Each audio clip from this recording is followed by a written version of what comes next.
Bonjour, moi c'est Anaïd. Et moi, c'est Noah. On est toutes les deux étudiantes à l'université Paris Sciences et Lettres pour devenir professeurs des écoles. Venez passer une journée avec nous. C'est C'est parti. parti.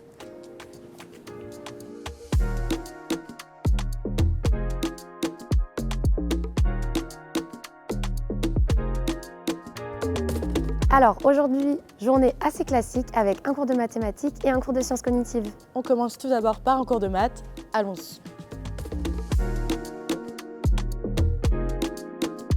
Bien, alors aujourd'hui, on va laisser un petit peu de côté cette notion de nombre et de calcul pour passer à la partie des programmes qui portent sur les grandeurs et les mesures. Donc là, on est en cours de maths et aujourd'hui, on a vu le chapitre grandeur et mesure. Et du coup, ça nous prépare pour le concours dans l'année prochaine. Et on travaille aussi sur comment finalement amener ce chapitre à nos élèves et quelles sont les meilleures techniques en fait d'enseignement.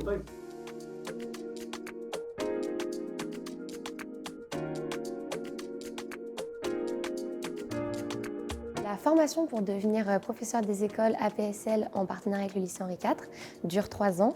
Donc nous, actuellement, on est en 2e année. Alors dans ce cursus, on a un tronc commun assez général, donc comme en primaire, donc les mathématiques, le français, la géographie, l'histoire, etc. Et en plus de ça, on a des cours avec des professeurs de prépa, donc ça va être des cours plus spécifiques sur vraiment l'enseignement. Alors une semaine type, je dirais que c'est comme à l'école, donc des matières plutôt principales comme l'histoire, l'art plastique, la géographie, mais avec quand même PSL qui rajoute son petit plus.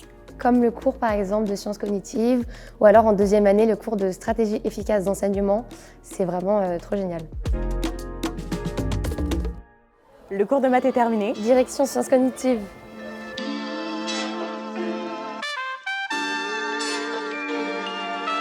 Aujourd'hui, on va parler de l'enseignement explicite. Donc, c'est un cours, il me semble, que vous avez déjà un peu vu aussi avec Madame André.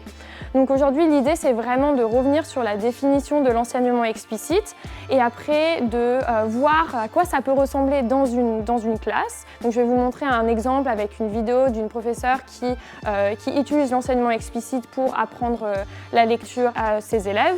Et je vais aussi vous parler de recherches scientifiques qui ont été faites sur le sujet pour tester l'efficacité de l'enseignement explicite.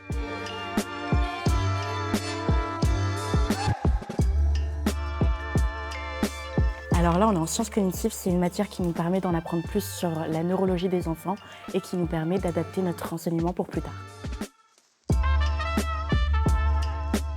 Alors les temps forts de cette formation, je parlerai des stages qui sont quand même très conséquents. Voilà, nous on a 5 semaines partagées au cours de l'année. C'est très prenant, mais c'est super intéressant de vraiment rentrer dans la peau d'un professeur, même si au début c'est juste de l'observation, mais par la suite, en 2e année, vous allez voir que ça va vraiment évoluer. Et un autre temps fort, je pense, c'est les sorties. On en a fait beaucoup l'année dernière, c'était hyper intéressant. On a eu aussi des projets qui ont été créés en fait par notre prof de français l'année dernière.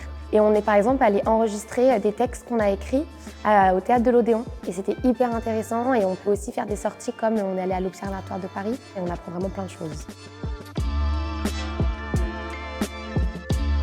Pour moi, être prof, c'est quelque chose que j'ai toujours aimé depuis que je suis toute petite. Et je pense que c'est aussi de l'aspect d'apprendre quelque chose à quelqu'un. C'est hyper important que chacun ait une éducation hyper bien structurée avec toutes les bases et que en fait, finalement, le professeur des écoles va faire ça, va mettre les bases nécessaires pour plus tard, pour en fait, que l'enfant réussisse à l'école. Et c'est pour ça que je veux faire ça et que j'espère que j'y arriverai. Alors moi, comme Anaïd, j'ai toujours voulu faire cette formation, en tout cas rester dans l'enseignement, mais je trouve qu'on ne parle pas assez de l'importance des professeurs d'école, parce que c'est quand même les bases, c'est ceux qui s'occupent des enfants dès leur plus jeune âge, et c'est vraiment eux qui vont inculquer aux enfants le fait d'aimer l'école, le goût à la lecture, le goût au calcul, le goût à l'écriture, c'est vraiment fondamental.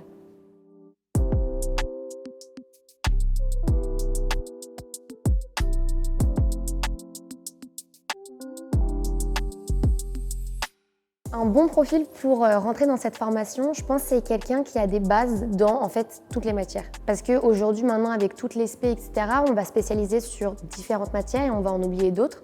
Donc je pense que c'est important en fait de juste avoir tout consolidé, qu'on soit à l'aise en fait dans chacune d'entre elles. Surtout, là, on est en train de le faire beaucoup en deuxième année, c'est aimer en fait créer des séances. Aimer en fait tout l'aspect didactique de notre métier. Et parce que ce qui est cool aussi, c'est qu'on va avoir des travaux comme créer des séquences, qu'est-ce que tu voudrais faire avec un enfant sur ce chapitre. Et c'est ça en fait toute la beauté de notre formation, quoi.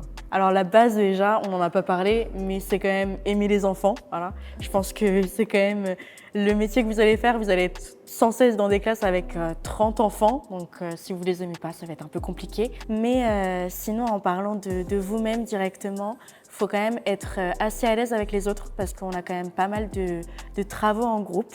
Parce que même si on est voué à donc apprendre aux enfants, il ne faut pas oublier que là, on est en cours, donc on apprend aussi à s'aider entre nous.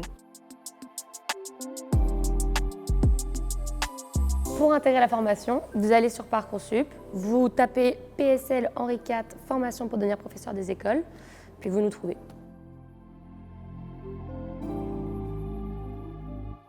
C'est terminé, j'espère que vous avez aimé passer la journée avec nous.